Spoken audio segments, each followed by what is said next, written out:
কাবা ঘরের গেলাফ ধরে কানলেও আপনি আমাকে যে মিথ্যা অপবাদটা দিয়েছেন এটা মাফ হবে না যতক্ষণ না আমি মাফ করছি।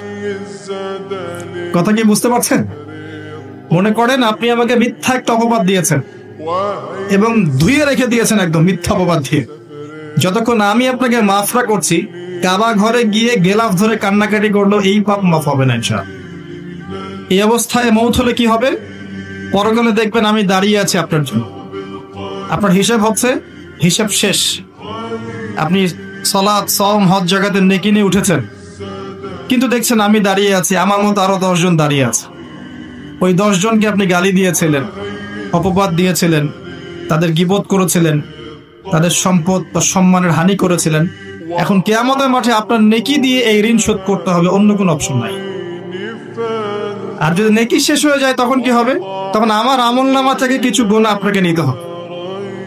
আল্লাহ পাক ন্যায় বিচারক। আল্লাহ পাক শুধু গফুর রহিম নন, আল্লাহ পাক শুধু পরম করুণাময় অসীম দয়ালুই নন, বরং তিনি হচ্ছেন ন্যায় বিচারক। ন্যায় বিচারক। একজন ধর্ষক যদি বলে যে আল্লাহ পাক তো গফুর রহিম, আল্লাহ আমাকে মাফ করে দিতে পারেন, তাহলে যাকে ধর্ষণ করলো সে তার উপর জুলুম হবে না? আল্লাহ পাক যদি ধর্ষককে মাফ করে দেন, তাহলে যাকে ধর্ষণ করা হয়েছে ওর প্রতি জুলুম হবে না? কথা বুঝতে পারছেন না?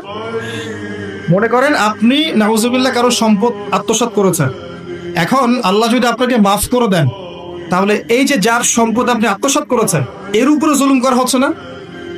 আল্লাহ পাককে জুলুম করবেন? এক জাররা পরিমাণ করবেন। কিয়ামতের মাঠে নেকি দিয়ে তার এই ঋণ শোধ করতে হবে, অথবা তার গোনা আপনার কাঁধে নিয়ে জাহান্নামের পথে যেতেও হতে পারে। আল্লাহ পাক হেফাজত।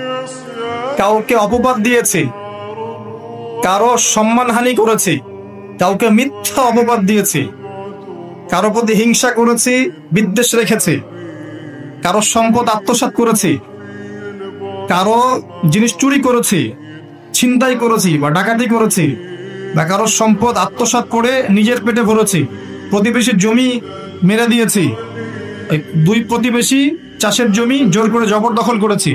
এক কথায় মানুষের সম্মান, জান মালের সাথে জড়িত যে পাপ, এই পাপ আল্লাহর কাছে মাফ হবে না।